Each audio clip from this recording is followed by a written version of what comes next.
Al Poder del Voto queremos contar con la presencia de la analista política Ana Velasco, con quien ya nos encontramos en este momento. Ana, ¿cómo estás? Muy buenas noches, qué gusto. Enorme. Qué gusto tenerte acá presente, Ana. Queremos analizar cuál es la situación del país y realizar, una evaluación de todo este proceso electoral y cuál ha sido el trabajo que ha ido realizando el Tribunal Supremo Electoral, Ana. Un gusto, muchísimas gracias por la invitación. Gracias. Podemos analizar, Ana, te decía, este proceso electoral, cuál es el trabajo que ha ido realizando el Tribunal Supremo. ¿Cómo te ha parecido este trabajo? A ver, creo que hasta el momento han habido pocas sorpresas si lo comparamos con anteriores procesos. Recuerdo que en el 2019 hubo una ola de renuncias, de hecho la misma robustez, digamos, del TC se veía un poco comprometida. Creo que en este proceso han mostrado mejores y buenas señales.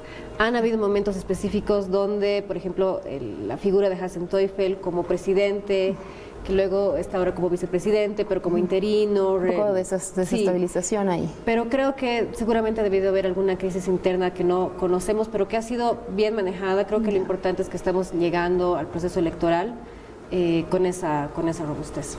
Y hace un momento también hablábamos detrás de cámaras acerca de estos debates que han existido, ¿no? De parte de los candidatos. ¿Y qué es lo que primó más? ¿El tema de las propuestas que ellos dan a conocer o esta pelea que tienen ellos, ¿no? En todos los debates? ¿Qué crees tú que se dio a mostrar más? Creo que lastimosamente, y esto no es algo único y propio de Bolivia, los procesos electorales están muy manchados o contaminados con la farándula y con un poco el espectáculo, ¿no? Entonces, cuando eso sucede, las propuestas y las cosas que importan quedan detrás y la guerra sucia, el insultito, el que sacó la fotito que te muestro con no sé quién, termina convirtiéndose, llamando más la atención, ¿no? No creo que sea, como te decía, algo propio nuestro, es algo que les sucede a las democracias en el mundo, que la democracia se ha convertido, digamos, en una especie de equipo de partido de fútbol, si quieres, ¿no? Entonces, se juegan otras cosas que son necesarias para ganar la elección. A mí, una de las cosas que más me preocupan, digamos, de esa situación es que las cosas que se necesitan para ganar una elección no son las cosas que se necesitan después para gobernar, ¿no? Entonces, ¿cómo cuáles, por ejemplo? Como por ejemplo ser muy confrontacional o muy polarizante, ¿no? O sea, la polarización es una de las mejores herramientas para ganar elecciones porque un poco pones al elector en esta situación de o estás conmigo o estás en mi contra. Los que están conmigo están en el lado de los buenos, en el lado correcto de la historia, y los que están al frente son todo lo contrario. Pero ya adentro necesitas un consenso, necesitas gobernabilidad, ¿no? Que muchas veces se toca ese tema importante. Exactamente, y justo esta elección y justo este momento histórico es el que más necesita eso, ¿no? Tender puentes. No vamos a tener estos parlamentos que hemos tenido en los anteriores años con grandes mayorías, seguramente va a estar bien fraccionado. Entonces, sí o sí se van a tener que hablar. Entonces, se han sacado la mugre en época electoral y ahora van a tener que un poco bajar la cabeza y decir, darse las paces. Claro. Y el problema de eso es, tal vez ellos sean capaces de hacerlo, pero el mensaje que mandan al electorado es, pero tú me has dicho que eras enemigo de ese, digamos, ¿no? Entonces... Y ahora estás transando con él. Exacto. Y ahí lo grave es que el transar, el pacto, el acuerdo, el convenio, son como malas palabras. Y política, en el fondo, es hacer acuerdos, es tender puentes para conseguir soluciones. Claro, sea de izquierda o sea de derecha. Y hablando de este tema de gobernabilidad, Ana, si bien los candidatos de la derecha, por ejemplo, están primando en las encuestas, en toda la intención de voto, ¿cómo tú crees que se va a lograr? ¿Crees que es bastante libre este tema de la gobernabilidad o qué crees que va a pasar? Va a depender del resultado de las elecciones y de la composición misma del nuevo Parlamento, ¿no? Si pasara, que es uno de los escenarios en el que realmente las antiguas fuerzas de izquierda, que provienen del movimiento al socialismo, no consiguen muchos curules, entonces ahí sí creo que lastimosamente la gasolina de la oposición, actual oposición, ha sido enfrentarse al MAS. Sin el MAS van a tener que empezar a tener propuestas. Uno creería que van a tener más facilidad de llegar a acuerdos y pactos y generar gobernabilidad, pero para mí la ausencia del MAS, tal vez no van a tener un enemigo común como siempre han tenido, que les hacía unirse antes. Ahora, si va a haber una presencia más grande digamos, de los candidatos de Andrónico o de Castillo, ahí el reto va a ser también un poco más grande, porque están pugnándose como visiones de país totalmente distintas, ¿no? Claro. El punto es de que no estamos en cualquier otro momento histórico. La crisis económica es tan fuerte que no hay ahorita espacio, no hay espacios de maniobra, por decirlo así, para ponerse a debatir si mi visión o tu visión es la mejor. Hay que rescatar al país de la quiebra. Sí, un tema bastante complejo, porque siquiera Luis Arce, que es de izquierda, tiene mucha gobernabilidad, por ejemplo, ¿no? Como para pedir los créditos que tanto estaba pidiendo, y aún así no lo ha logrado. Exactamente. Digamos, el drama en el que vivimos en la actualidad es que prefiero boicotear algo que puede ser por razones legítimas o por razones políticas, pero prefiero hacerlo con tal de que el otro pierda, ¿no? Pero como te digo, estamos en un momento económico tan difícil en el país que esos ya son lujos políticos, o sea, ponerle la zancadilla al otro, claro, es ponernos la zancadilla a todos. Claro. Ana, hablemos de este tema de las redes sociales y la inteligencia artificial, al menos la inteligencia artificial, que ha estado bastante presente y que no se veía antes en las anteriores elecciones. ¿Qué papel juegas tú, que crees que juegan las redes sociales y la inteligencia artificial? A ver, creo que hay dos cosas a la vez en ese tema que es interesante pensar. Por un lado, las redes sociales, yo creo que nos gusta decir que son las culpables de que las sociedades están más polarizadas, o de que lo que te decía hace un momento, ¿no? De que las campañas sean más superfluas, banales, o se hayan mezclado bastante guerra sucia también. Bastante guerra sucia. Yo diría que no. Lo que yo sí creo que hacen las redes sociales es que lo amplifican, ¿no? O sea, yo me acuerdo cuando yo era pequeñita, si entendía algo de política, lo entendía porque escuchaba de rebote, porque mis papás veían la tele o escuchaban la radio.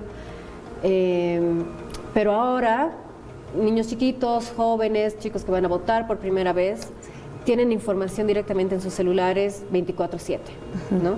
Entonces, pero la guerra sucia igual existía en los 90, igual existía en los 80, solamente que la posibilidad de impacto que tienen es mucho más grande ahora, porque todos tenemos en una pantalla personalizada los efectos de esa guerra sucia, ¿no? Entonces, yo diría que es como un efecto amplificador, por un lado.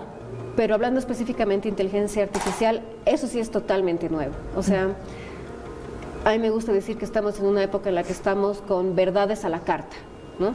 Si yo quiero creer que el candidato del frente es el demonio, y alguien hace un video con inteligencia artificial demostrando mi punto, listo, ya tengo la evidencia que yo necesitaba para creer lo que ya creía. Eso es algo que es muy humano. Nuestro cerebro tiene sesgos cognitivos, y uno de los sesgos más fuertes que tenemos es el sesgo de la confirmación.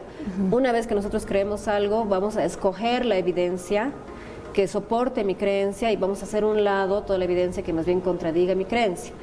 En épocas anteriores eso era difícil, porque a veces te confrontaban con ciertos hechos.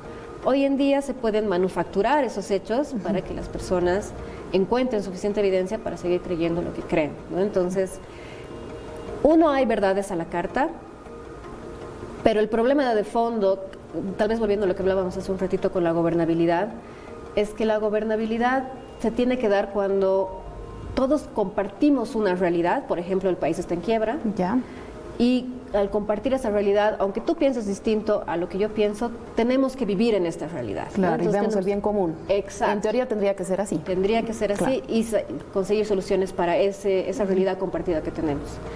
Hoy en día, como las personas viven en realidades distintas, encontrar esa gobernabilidad, encontrar esa realidad común es súper difícil. No sé si te has dado cuenta, pero por ejemplo el mismo presidente Arce, hasta el final, hasta hace muy poco, seguía negando que existía crisis. Una crisis, ¿no?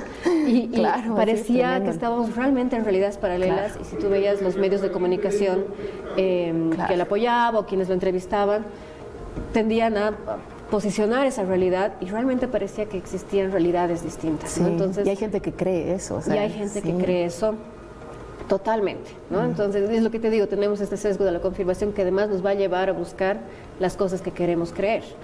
Entonces, ahí es donde creo que el juego ha cambiado, ¿no?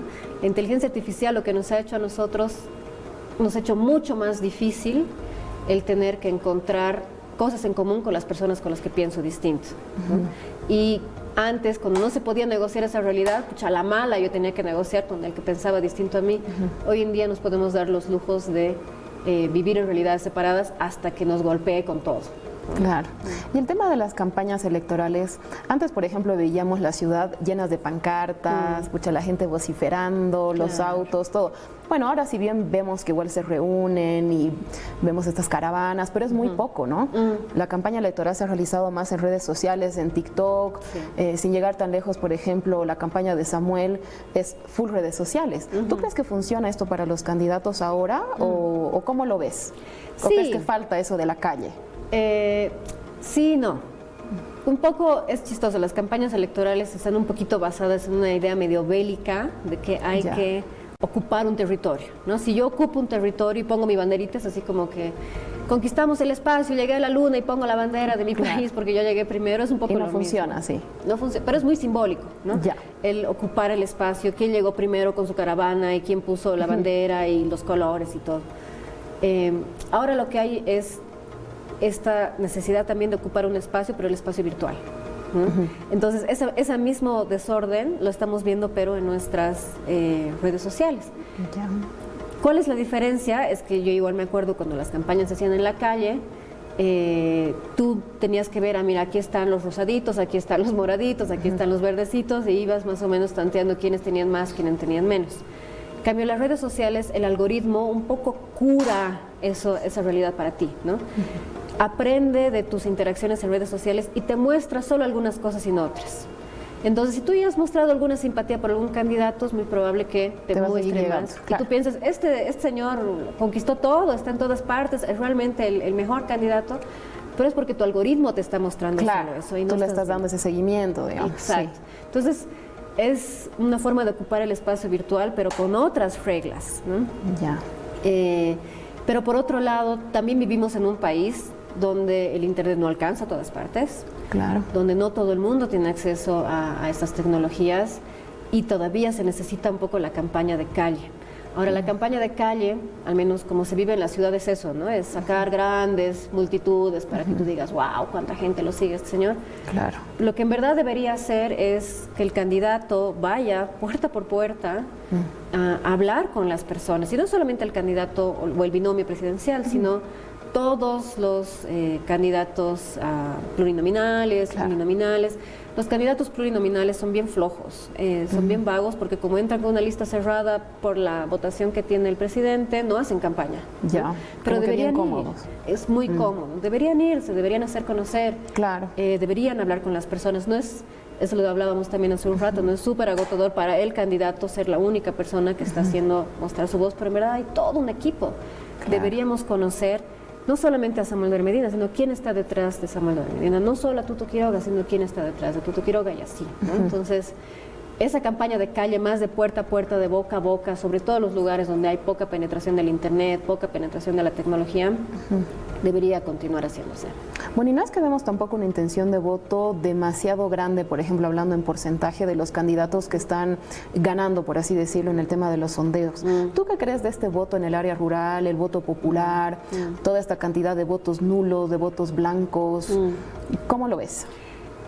Creo que es entendible en el sentido de que durante muchos años en el país el voto de izquierda, el voto popular han sido la gran mayoría. Yo diría son la gran mayoría, pero han tenido una oferta electoral concreta donde siempre se ha podido como concentrar ese voto, ¿no? Es así como que todos nos gusta comprar un tipo de detergente y hay justo ese detergente que me ofrece todo lo que quiero, entonces todo el mundo compra eso. Ahora se ha fragmentado, hay gente que siente que no ha habido traiciones, hay gente que siente que se ha no solamente traicionado, digamos, al partido político, sino al proceso de cambio como tal. Entonces se ha dividido, se ha fragmentado ese voto, pero no ha desaparecido. No es gente que, yo dudo profundamente que la gente que, digamos, religiosamente votaba por el MAS en los últimos 20 años, hoy en día vote por Samuel o por Tuto, ¿no? Entonces que van a buscar igual un candidato de izquierda, si bien no les guste mucho, como que van a terminar buscando algún candidato y acomodar ahí su voto. Exactamente. Por supuesto que también va a haber voto útil en la izquierda. Ahora hay que ver si la campaña de Evo Morales tiene más éxito y logra llamar a más gente al voto nulo. Hay que ver si el voto útil termina beneficiando a Andrónico. Yo tengo la impresión que alguito del voto útil está ayudando a Rodrigo Paz, sobre todo por su candidato a la vicepresidencia, por el capitán Lara, que tiene mucha simpatía a nivel popular. Ha ido subiendo además, ¿no? Desde que fue a los debates, porque antes no se lo veía. Ya empezaron a invitarlo más y es como que ahora ya tiene más visibilidad. Exacto. Sí. Entonces, toda esa gente que votaba por Movimiento Socialismo va a optar por algo al final, ¿no? Y ahí sí creo que es súper importante con las encuestas tener, si bien Andrónico se lo ve en un cuarto puesto, podría pasar que en el voto útil termine, digamos, yéndose Andrónico y Andrónico termine yendo a primero o segundo lugar y se termine yendo a una segunda vuelta. Ya. Como puede que no y que realmente la segunda vuelta sea entre los dos candidatos que ahorita están, digamos, liderando las encuestas, ¿no? Pero sí creo que es importante no tomar la encuesta como el posible resultado final, sino que te muestra varios posibles escenarios que hay que tenerlos todos en cuenta, ¿no? Porque luego pasa que la gente dice, las encuestas son falsas, son cocinadas, y no es así. Una encuesta te muestra un panorama que es bien dinámico y que muchas veces hasta el mismo día de la elección no se define. Hay mucha gente que decide su voto con la papeleta al frente el día de la elección. Ana, hablábamos hace un momento, hay una izquierda totalmente fragmentada ahora, si bien antes veíamos solamente a Evo Morales, por ejemplo, ¿no? Por el tema de la izquierda, ahora estaba Morena, está Eduardo del Castillo, está Andrónico, que si bien al parecer no le gusta mucho tampoco a la gente de izquierda, o es lo que dicen. ¿Tú crees que hay algún tipo de estrategia, por ejemplo, bajo la candidatura Morena? ¿Crees que hay algún tipo de estrategia ahí o capaz se baja Eduardo del Castillo, digamos en la situación hipotética que se bajara Eduardo del Castillo? Pareciera una estrategia de la izquierda como para que no se queden fuera de estas elecciones. O sea, dices para que se acumule todo el voto. Para que se acumule todo el voto y al final ellos no salgan del gobierno. Sí, más puede ser una estrategia, no lo negaría. Sí creo que la división ha sido bastante fuerte. O sea, las divisiones al interior del MAS, las peleas al interior del MAS han sido realmente duras y no creo que sean un teatro. Ya. Pero lo que sí creo es que, a ver, por el lado de Morena recién ha conseguido su sigla. Corre el riesgo de perderla y en este país la sigla es una mina de oro, ¿no? Hemos visto justamente ahora cómo los candidatos han terminado peleando por tener una sigla. La sigla lastimosamente se ha convertido hasta en algo que tú puedes alquilar, prestar. Entonces es un bien político súper preciado. Entonces la obtuvieron, yo que ellos igual. Si veo que no voy a superar el umbral del 3%, me retiro y la mantengo, ¿no? Tú lo ves desde esa manera. Y si se bajara Eduardo del Castillo... ¿Igual crees que sería por cuidar el tema de la sigla? Sí, sobre todo porque la sigla del MAS además es valiosa, ¿no? O sea, es bien valiosa y al parecer se va a perder. Exacto, se podría perder. Entonces yo que él me bajo, tal vez él tiene sus propias encuestas y tiene otros datos. Claro. Pero, por ejemplo, estamos también a pocos meses de las elecciones subnacionales. Entonces, sobre todo para el MAS y para Morena también, hay más chances de ganar alguna alcaldía, quizás alguna gobernación, como Movimiento al Socialismo o como Morena, ¿no? Entonces, ahí yo cuidaría más la sigla, o sea, intentas hasta el final y si realmente no te dan los números, cuidas la sigla porque ya prontito hay otra elección donde sí puedes ganar algo de poder ya más a nivel local y regional, ¿no? Ante esta crisis económica por la que está pasando el país, bueno, la gente es como que dice, ya saquemos a la izquierda, estamos más de 20 años, y poner a estos candidatos de derecha. ¿Crees posible que haya una segunda vuelta? Y en este caso tú decías, capaz entra Andrónico, capaz Andrónico sube al segundo puesto y hay un segundo balotaje con él. ¿Crees que estuviéramos repitiendo capaz alguna historia del 2019 y que, bueno, arda nuevamente el país si es que Andrónico entra a segunda vuelta, por ejemplo? ¿Sería una sorpresa, tú crees o no? Podría ser una sorpresa en el sentido que, como te comentaba hace un rato, la gente ve las encuestas y piensa que eso igualito se va a trasladar a los resultados finales y a veces no contamos con el voto oculto, con a dónde se van a terminar moviendo los indecisos, los nulos, los blancos. Y también como a veces muestran los resultados las encuestas, dependiendo de la cantidad de votos inválidos, blancos y nulos que haya, los porcentajes cambian, ¿no? Entonces, en la encuesta aparecía con 20, pero después en el resultado final, por la cantidad de votos válidos, ese 20 sube a 30, pero es solamente porque cambian, es matemática, digamos, cambian los porcentajes. Pero no debería sorprender, por lo que te decía hace un momento, toda la gente que ha votado por el MAS, que ha confiado en el proceso de cambio, que ha confiado en sus líderes, no va a desaparecer de la noche a la mañana, ¿no? es probable que que se fragmenten y queden, digamos, pierdan el poder por esta fragmentación interna que ha puesto distintas opciones en la cancha, y que no hay que, digamos, desmerecer la campaña que haga Evo Morales y que tanta gente pueda él realmente convencer de votar nulo, ¿no? Entonces no debería sorprender, pero sí creo que mucha gente cuando ve los análisis o cuando ve las encuestas piensa que se van a calcar, digamos, se van a copiar exactamente, y luego cuando no se copian piensan que hay algo mal con la encuesta, ¿no? Sí creo que es inevitable que vaya a haber una segunda vuelta, no creo que se ganen, eso sí sería una sorpresa, que siempre puede pasar, yo nunca quiero descartar ningún escenario, no creo que nadie logre ganar en primera vuelta. Porque ahora me están avisando, por ejemplo, que en la última encuesta que se ha realizado está Samuel Doria Medina ganando con un 21.6% y luego continúa Tuto Quiroga con un 20%. Las que están saliendo recién. Exacto, y ahí es lo que hemos estado viendo durante todas las encuestas, es un empate. En las encuestas hay el margen de error, donde ese es un margen de error por lo general de un 2%. Entonces, si Samuel está con 21, puede tener 23 o puede tener 18, ¿no? Es como un margen de 2% hacia arriba y hacia abajo, y lo mismo Tuto. Entonces, si eso llegara a pasar, digamos, en el escenario final de la elección, habría un balotaje entre Samuel y Tuto, pero como te digo, hay que ver esos votos ocultos, esos votos indecisos, hay que ver cuánto está el nulo, para ver si esos votos no van a terminar beneficiando a Andrónico o realmente se van a ir como dispersando. Exactamente. Se escucha bastante también en la calle a la gente que dice, yo voy a esperar las encuestas para ver por quién voy a votar.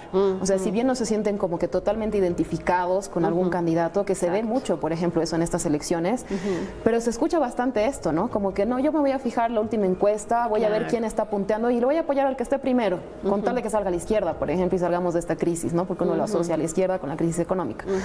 ¿Crees que debería ser así, que la gente base su voto en eso? ¿Qué recomendación tú le puedes dar al ciudadano? Para empezar, creo que voto útil hay de los dos lados, ¿no? Con tal de que salga a la izquierda, votaré por el que esté mejor posicionado de la derecha o de la oposición. Es una lógica, y también hay la misma lógica del otro lado. Eso siempre les digo, como no se olviden que hay gente que tampoco quiere que jamás vuelva a la derecha. Claro. Y es fácilmente la mitad del país, ¿no? Y mucha gente tiene miedo, por ejemplo, igual. Exactamente. Es como un tipo de miedo que tienen de que vuelva a la derecha, ¿no? Totalmente, porque también hay que recordar que los años de la pandemia, digamos el 2019 al 2020, con el gobierno de Yanine Áñez, se han visto cosas muy feas, ¿no? Entonces la gente asocia eso a la derecha y dice, no quiero que vuelva eso. Entonces creo que tal vez uno de los dramas del país es que estamos divididos entre esas dos visiones, ¿no? Hay esa polarización, que hay gente que no quiere que vuelvan estos y estos no quieren que vuelvan estos otros, y todos van a, no todos, pero mucha gente sí tiene esta lógica del voto útil de ayudaré con mi voto a que por lo menos el otro pierda. No es que quiero que tú ganes, es que quiero que ese pierda, ¿no? Y tal vez ahí, siguiendo con tu pregunta, mi recomendación sería, lo entiendo y lo respeto, pero hay que ver más allá de la elección, más allá del partido de fútbol, de quién gana el partido, ¿no? Hay que ver qué país queremos en un futuro. Y hay que ser bien conscientes de que, aunque a mí no me gusta el candidato B y por eso voy a votar por el candidato A, el día después de las elecciones o cuando se posicione a alguien, el A y el B van a tener que trabajar juntos, ¿no? Con el C y con el D, porque aunque no me gusten esas otras personas o esas otras opciones, son parte del país que habitamos todos, ¿no? Entonces, cuando usamos este voto negativo, también se llama en ciencia política el voto negativo, es que yo no es que voto por confianza en uno, sino porque me desagrada mucho el otro, nos termina fragmentando como sociedad, ¿no? Ahora, también respeto mucho una posición con la que yo misma me identifico, que realmente a veces las propuestas no llegan a convencer del todo y votas como que, bueno, ya digamos, es el que más o menos... pero ahí entonces como sociedad tenemos que empezar a exigirle más a los candidatos y empezar a exigirle más no solo al binomio presidencial, sino a todo el equipo. O sea, si hay algo que yo me encantaría, digamos, aconsejar a la gente es no mires solamente al binomio presidencial, mira toda la estructura política que tiene, ¿no? Es pesado, pero es información pública, se puede entrar a la página del TCE, ahí puedes ver quiénes están en candidatos, sobre todo en la franja de seguridad, que son los que con seguridad van a entrar. Para que tú veas de quiénes se está rodeando, qué tipo de profesionales, qué tipo de gente está alrededor de ese candidato y si es realmente el tipo de gente que a mí me interesa. Yo no voy a decir nombres, pero el candidato por el que he decidido votar, me gusta más su equipo que el candidato. ¿no? Entonces, ¿por qué tenemos que ponernos a pensar que tenemos que dejar este caudillismo, ¿no? Esta idea de que va a venir un salvador, una persona así idónea, Superman, a salvar a Bolivia de la crisis económica? Eso no va a pasar. Claro. Tiene que ser un equipo fuerte que además trabaje con los equipos de los demás. Ana, bueno, son las 7:28, tenemos que realizar una breve pausa, pero enseguida continuamos con más acá en El Poder del Voto. Amigos, quédense con nosotros, enseguida retornamos con más. ¿Cómo los ves? ¿Cómo los calificas?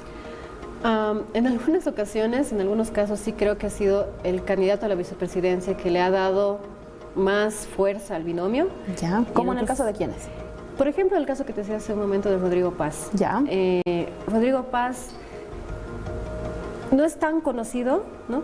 Tenía algunos seguidores, pero es interesante ver cómo el capitán Lara sí tiene mucha aceptación en el mundo popular, ¿no? Entonces creo que le ha dado un voto que él, como Rodrigo Paz, no hubiera podido capturar, ¿no? Entonces, no sé si ha sido estrategia o un poco por cómo se han dado las cosas, parecía que ha sido un poco atropellada la manera en la que se ha decidido ese binomio, pero en todo caso creo que salió bien. Que funciona. Como que Rodrigo Paz estaba al fondo de las encuestas y ahora está, creo que después de Manfred, ¿no? Con bien poquita diferencia, entonces creo que ahí le ayuda mucho. Creo que también a Samuel Lupo le ha dado como un perfil técnico, serio, de una persona que tiene mucha experiencia.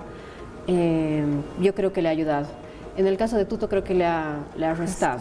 Le ha restado porque, bueno, habría que ver. Algunas veces escuchaba que hay gente joven que realmente se identifica con Juan Pablo Velasco, que lo ve como, digamos, alguien con quien podría conocer más de ellos y saber de sus propias dificultades y necesidades.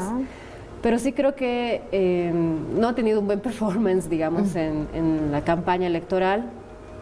Creo que también es bien difícil saltar de no estar nunca en los medios, al día siguiente tener todos los medios encima. Yo igual digo, pucha, yo igual cometería 1000 papelones porque es difícil, ¿no?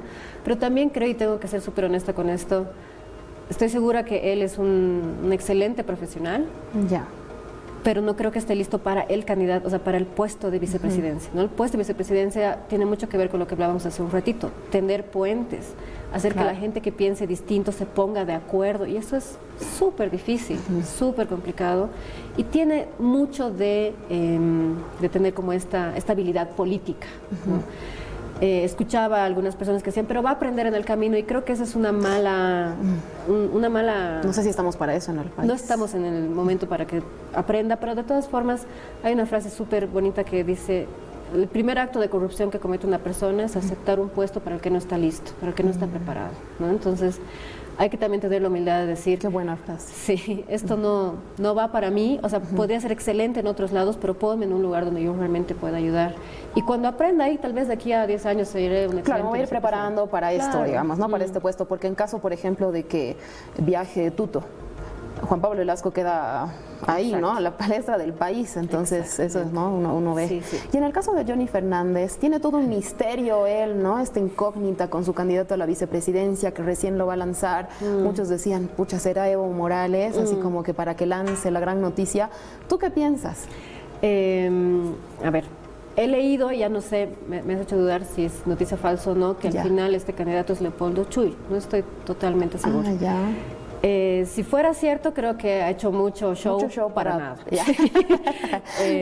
Pero sí, en un momento a mí me causaba mucha ansiedad, y es algo que, más allá de Johnny Fernández y de su estilo, es un error garrafal de nuestro sistema electoral. No es posible que tú anuncies un candidato tan importante una semana antes de las elecciones, porque le estás robando al electorado la capacidad de informarse bien antes de votar, ¿no? Por la estrategia de la sorpresa y de patear el tablero y de hacer este tipo de cosas. Bien al estilo de Johnny Fernández, ¿no? Bien al estilo de Johnny. Además, irresponsable, yo creo, ¿no? Con la ciudadanía, porque le tienes que dar a la gente la posibilidad de escucharlo, de saber quién es, y eso toma tiempo, y por eso hay tiempos de campaña electoral. Claro, en realidad yo creo que quizás este candidato Johnny Fernández piensa que va a tener más votos, puede ser, al generar esta incógnita y decir, recién voy a anunciar, pero es un candidato popular que la gente se va a sentir identificada. ¿Tú crees que le funciona esto o en realidad le resta votos? Yo creo que la lectura, imagino, que ha tenido Johnny ha sido, hay tanto indeciso, que es verdad, cuando la gente está indecisa, y no solo indecisa, sino indecisa molesta, es como ya, por este, digamos, ¿no? Ya. Capaz. Está jugando a eso. Sí, pero así que, digamos, logre voltear ese 14% de indecisos hacia él, porque lo anunció la última semana, realmente no creo, principalmente por lo que tú has dicho hace un momento. Estamos en una época tan difícil en el país que la gente no está para jugársela ahorita con nada, ¿no? Entonces, bueno, su estrategia le ayudará en algo, pero realmente creo que es además irresponsable. O sea, me muestra que va a ser una persona, si lograra ser presidente, que no creo que sea, sería totalmente irresponsable con el poder que tenga, ¿no? Claro. Hablemos de Andrónico Rodríguez y esta posición que él tenía de evadir los debates. Bueno, luego al final fue a este debate del Tribunal Supremo Electoral. ¿Tú crees que le sumó puntos? ¿Cómo le fue? A ver, para mí es ya algo valioso que después de 20 años de tradición del movimiento del socialismo, de no ir a nada, a ningún debate, que se haya animado a ir al menos a uno, ya es un avance, ¿no? Ya. Pero aún así sí ha tenido estrategia de que cuando habían debates en algunos canales, él se iba a una entrevista personal a otros. Claro. Realmente creo, cuando Evo Morales tenía esa estrategia, normalmente lo que él hacía era que ya no habían debates, ya no había mucho sentido ver los debates porque tú sabías que el candidato que con mayor seguridad iba a ganar no estaba ahí, entonces no generaban como mucha atención. Ya.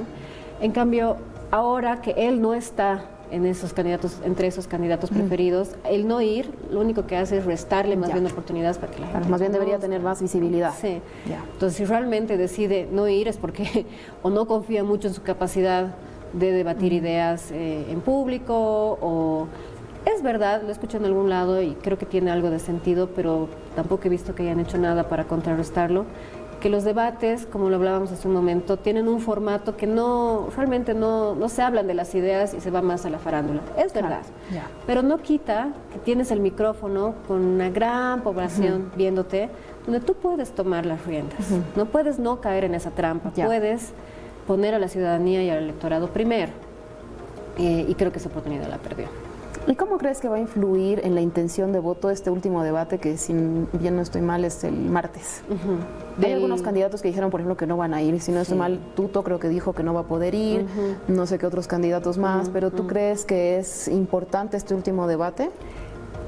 Todos los debates son importantes. Ahora va a pasar un poco lo que te decía hace un momento. Entiendo que Tuto dijo que no, creo que Samuel también dijo que no. Creo que igual. Entonces, cuando ya no van los favoritos, ya nadie quiere escuchar a los que sabes que no van a ganar. Por esta idea también que hablábamos hace un ratito del voto útil, ¿no? Entonces, si no va a ir nadie, lastimosamente va a ser una oportunidad perdida.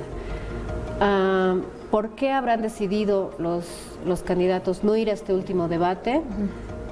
Estoy segura que tiene que ver con algo de estrategia, ¿no? Como que no quieren una semana antes, unos días antes de la elección, revolver las aguas, ¿no? Pero aún así, creo que lo honesto y lo justo por parte de los candidatos siempre es ir hasta el último minuto posible, asistir a todos estos eventos. ¿Qué crees de los indecisos, del voto nulo, del voto blanco? Hace un momento decíamos, ya estaban saliendo las últimas encuestas. Los indecisos, pucha, es un porcentaje bastante elevado, 14.4%, los nulos 10.6%, los blancos 5%. Realmente es altísimo. Es altísimo. Y nos va a dar sorpresas. Entonces, de verdad, como electores tenemos que ser bien conscientes de que ese 14 va a ir a algún lado, ¿no? Y de nuevo lo que yo decía hace un ratito, si pensamos que los resultados que vemos en las encuestas son los que se van a copiar al resultado final, nos vamos a equivocar. No funciona así. Sí. Entonces ese 14, yo supongo, hay que ver si es que hay algunos otros datos más de la encuesta para acercarse más a la respuesta, deben ser de este electorado que solía votar por el movimiento al socialismo, ¿no? Hay que ver si se deciden por el voto útil con Andrónico, si hacen caso al llamado de Evo Morales por el voto nulo, o si escogen, yo qué sé, realmente dicen, no, ya, que cambie el gobierno nomás, votaré por Samuel o por Tuto, o se van por alguna otra opción intermedia, ¿no? Es por eso que también es bueno en estas encuestas no solo preguntar por quién va a votar usted, es una buena idea poner quién es su segunda opción, su tercera opción, su cuarta opción, porque así tú también puedes jugar con varios escenarios con la misma herramienta estadística, ¿no? Entonces, si esos indecisos, tú les dices, bueno, ya, todavía no sabes, pero si estuvieras obligado, digamos, realmente no, ahí te das cuenta que probablemente es gente que no quiere develar su voto. No es tanto ser indeciso, sino voto oculto. Mucha gente es bien celosa de su voto, ¿no? Es así como, el voto es secreto y yo no te voy a decir, ¿no? Esos suelen irse al no sabe, no responde, pero aquí ya no veo la opción del no sabe, no responde, entonces tal vez se han ido a estos indecisos. Claro. En todo caso, y estos indecisos al parecer como que igual van a decidir, ¿no? Quién va a ser el próximo presidente, porque es un porcentaje bastante alto. Es un porcentaje bastante alto y, por ejemplo, serviría saber un poco su perfil, de dónde vienen, dónde viven, qué edad tienen, porque, por ejemplo, si los indecisos son personas mayores, por lo general, mayores de edad, por ejemplo, ya no tienen la obligatoriedad del voto, entonces pueden ni ir a votar. ¿No? Pero si son personas más jóvenes o de ciertos lugares que han históricamente votado por algún partido en particular, por alguna opción en particular, podríamos tener una mejor idea para acercarnos, ¿no? Eso sí sería bueno que cuando los medios publican las encuestas también den estos otros datos para que los analistas podamos tejer mejor, digamos, distintos escenarios. Pero hacia el final, lo único que te digo es, las encuestas te abren escenarios en plural, ¿no? Puede pasar un balotaje entre Samuel y Tuto, puede pasar que los indecisos le sumen lo suficiente a Andrónico como para que él se vaya al balotaje, puede que esos indecisos se dispersen. Hay unos 3, 4 escenarios que nos están mostrando las encuestas y como electores tenemos que estar conscientes de que cualquiera de esos 3 o 4 escenarios son los que se pueden dar en la vida real. Y en estas elecciones, Ana, muchos de los jóvenes solamente vivieron durante los gobiernos de izquierda. ¿Tú crees que esto va a influir al momento de votar? Sí, un montón, porque una cosa es que les digan, en mis tiempos las cosas eran así, y otra cosa es lo que ellos han vivido. Hablábamos hace un ratito, yo creo que la experiencia del 2019 para la juventud ha marcado un antes y un después. También creo que para los jóvenes, por ejemplo, que están ahora saliendo de la universidad o saliendo al colegio con cero certidumbre de si la carrera que han estudiado realmente les va a servir para tener un sustento económico. Los chicos que están saliendo al colegio y que van a votar por primera vez, si realmente vale la pena, si quiere ir a la universidad en ese momento de crisis, no poner los pocos ahorros de tu familia a la universidad cuando más bien hay que traer ingresos, es decir, están en una situación bien dura. Sí, otros que piensan que se van a ir. Exacto. Sí, muchos jóvenes dicen, bueno, voy a ver quién sale en estas elecciones y si no, creo que me voy. Exactamente. Sí. Y eso... Hay que pensar que la juventud que votó el 2005 no es la misma que ha votado ahora en el 2019, la que va a votar hoy día el 2025. Están viviendo como generación cosas distintas que con seguridad van a influir en su voto, ¿no? ¿Qué crees que es lo más complejo que va a asumir el próximo presidente de Bolivia? Realmente creo que la tiene difícil. A veces pensaba, no sé quién en su sano juicio quiere ser presidente de Bolivia, claro. Sí. En este momento. Es cierto. Porque la situación económica es realmente dura. No es chiste, yo creo que como país estamos quebrados y las decisiones que se tienen que tomar van a ser duras, van a ser dolorosas. Por lo general, quienes más sufren esas decisiones son las personas más pobres, las más vulnerables.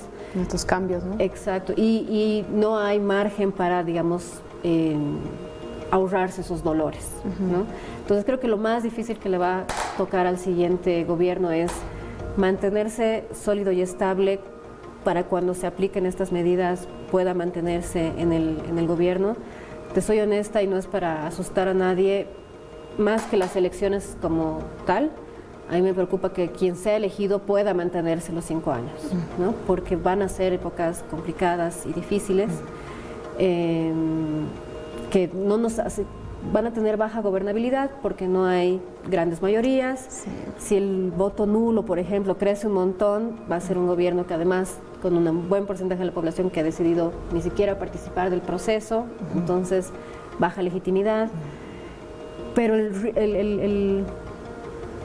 digamos, lo más difícil que van a tener que hacer es justamente tender puentes. Claro. Lastimosamente, en los últimos 20 años en el país nos hemos dedicado, y digo nos porque creo que en todos los bandos distintos se ha hecho lo mismo, a dinamitar cualquier puente que me pueda acercar a ese otro que es muy distinto, porque si me acerco al otro que es muy distinto, los que están de mi lado van a desconfiar de mí. Claro. ¿No? Y ahora esos puentes los necesitamos, ¿no? Entonces voy a necesitar que a esos que los he criticado, los he insultado, los he hecho bolsa, nos sentemos en la misma mesa y resolvamos juntos estas cosas, porque si esas personas no se suman a mi mesa, cualquier plan, por muy maravilloso, producido por los genios más grandes del país sea, no va a tener sustento. Sí, y ojalá funcione, ¿no? Porque es el temor de mucha gente. Es como que, bueno, si bien puede entrar un gobierno de derecha, ¿cuánto tiempo será que dura? Porque además estos movimientos populares son bastante fuertes, ¿no? Y ya se conoce, la historia lo ha dicho, de que han derrocado igual gobiernos, entonces se tiene ese temor. Se tiene ese temor y además las crisis económicas no se resuelven de la noche a la mañana, ¿no? O sea, pueden salir, digamos, decretos supremos y leyes y grandes cosas rimbombantes, pero hasta que la cosa se estabiliza... Toma su tiempo. Toma su tiempo y hay que ser súper conscientes como bolivianos que nunca vamos a volver a estar como estábamos antes. No va a volver a ver el dólar a 6.96, no va a volver a ver la gasolina a 3 bolivianos, no va a volver a estar el pollo a 15 eso va a enfrentar el próximo gobernante y hay que ver... Exacto. Las expectativas del país. Y nosotros, nosotros como cambios, ¿no? ciudadanos responsables tenemos que madurar y darnos cuenta que esa época pasó, se vienen épocas difíciles, hay que intentar hacer lo mejor que se pueda, pero si alguien está pensando, ay, ojalá volvamos a esas épocas doradas, no va a suceder. Al menos no pronto. Me quedo con lo que tú decías, que ahora con nosotros como ciudadanos tenemos que madurar y saber que se vienen estos cambios y tomarlos como tienen que ser. Así es. Ana, tenemos que realizar una segunda pausa, aguárdanos por favor. Y bueno, ya tenemos que despedirnos de este bloque y esta entrevista. Te queremos agradecer por tu presencia acá en El Poder del Voto. Muchísimas gracias. Y la última recomendación también a toda la gente, por favor, a todos estos indecisos, estos votos nulos y blancos para estas elecciones del 17 de agosto. Las cámaras son tuyas. Súper. Bueno, tal vez solamente recomendar que el voto es no solamente por un candidato, no solamente por un binomio, hay un montón de equipo, gente y personas detrás, es información pública. Cuando decimos que el votante tiene que informarse, no es solamente leer o escuchar los planes de gobierno, sino conocer a todas estas personas para luego no darnos sorpresas de cómo llegó esa persona al Parlamento, cómo es posible que haya tenido ese poder. Nosotros les damos con el voto y es nuestro deber informarnos de hacer eso antes.